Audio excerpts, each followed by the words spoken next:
All right, so for page 20, it's called rationalizing the denominator. And so we're going to fill in this part here first. Number 1, it says multiplying a fraction by 1. You're going to put 1 right there. Does not change its value.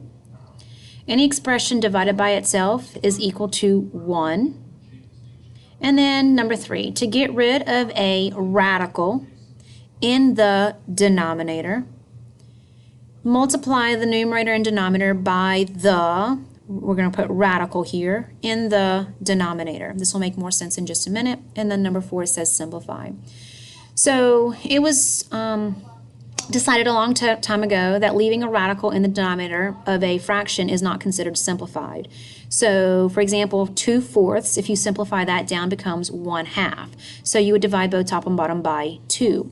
Well, a similar process has to be done with radicals. If you ever have a radical at the bottom of a fraction, you want to multiply both top and bottom of that fraction by whatever that radical is. Now, if it turns out to be a binomial, you would use the conjugate if it's a binomial at the bottom of in the denominator. And an example of a conjugate, for example, would be 2 plus root 7. His conjugate would be 2 minus root 7. If I have root 4 minus 3, his conjugate would be negative root 3 minus 4. So notice we're just taking the sign in front of the radical and we're taking it and making it its opposite. Before we start simplifying these guys, we're going to need two rules from your Algebra 1 days regarding radicals. The first rule says that the square root of a times b, where a and b are under the radical, is the same thing as taking the square root of each of those, a and b, and multiplying them together. A very similar rule is going to be used for dividing. If you take the radical of a fraction, instead of dividing by the fraction first and then taking the square root, you can actually take the square root of the top and the square root of the bottom and then divide afterwards. One rule that's used often incorrectly, students write the square root of a plus b. They write it that it's equal to the square root of a plus the square root of b, which is incorrect. This rule only works for multiplication and division. It does not work for addition or subtraction. And I've given an example here just to show you that. So the square root of 9 plus 16, where 9 plus 16 is under the radical, is not the same thing as the square root of 9 plus square root of 16. Because when you take 9 and add 16, you get 25. Well, the square root of 25 is 5. If on the right side you were to take the square root of each individually, which the square root of 9 is 3 and the square root of 16 is 4, when you add those you'll notice you get 7. 5 is not the same thing as 7. So when you have operations under radicals, the only ones that can be split up equally to be a true statement is for multiplication and division.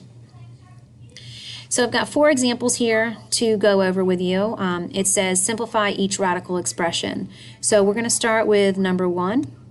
And then with number 1, we have 8 divided by root 2. So remember, we said that you cannot have a radical at the bottom of a fraction because it's not considered to be simplified. So going back up here on number 3, to get rid of a radical in the denominator, you multiply the numerator and denominator by that radical in the denominator. So my very first step is going to be to multiply both top and bottom by root 2. And because this value is still 1, I haven't done anything to change the actual value of the fraction itself. I'm just going to change the way that it looks. Now, at the bottom, square root of 2 times the square root of 2 is 2, and then 8 root 2 will be left at the top. These two, because I've got 8 times root 2 divided by 2, I can divide the 8 in 2 and make that into a 4 root 2. So now this the simplified form of 8 root 2 is going to be 8 divided by root 2 is the same thing as 4 times root 2. If you don't believe me, pause right now and put this into a calculator. Type in 8 divided by root 2 and then hit enter.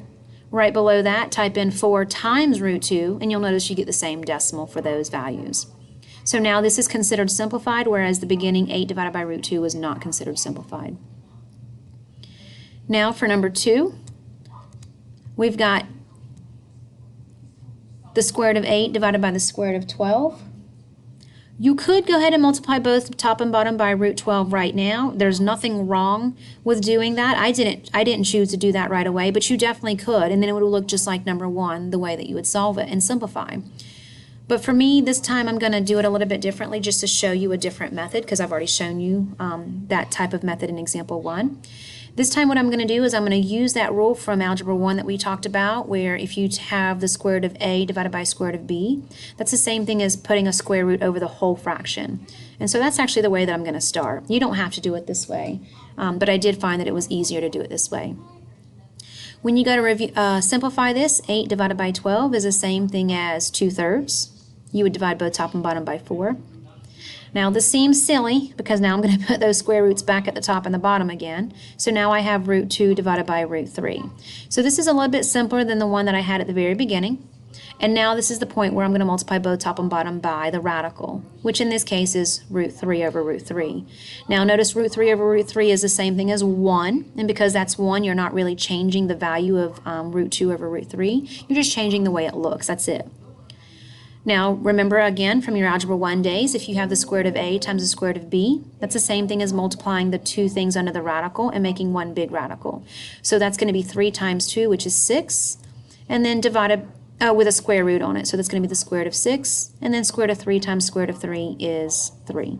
And now that's a simplified form. Same thing. Root 8 divided by root 12 is the same thing as root 6 over 3. This one is just considered simplified because there's no radical at the bottom anymore. Number 3, we've got 6 divided by 5 root 3. For this one, because the root 3 is the only one that has the radical, you do not have to multiply both top and bottom by 5 in addition. You can if you want, you'll just have to do an extra step at the end to simplify it again. So what I'm going to do is I'm going to multiply both top and bottom by root 3 instead, only, not the 5 to go along with it. When you do that at the top, you get 6 root 3. When you do that at the bottom, you get 5 times 3. The root 3 times root 3 is going to become 3, and the 5 is still there from the beginning of the problem. When you multiply those together, you get 6 root 3 divided by 15, and then you would simplify from here in order to get, you would divide both 6 and the 15 by 3 to get 2 root 3 over 5. And this is considered simplified. And then finally the last problem. This one's a little bit more difficult.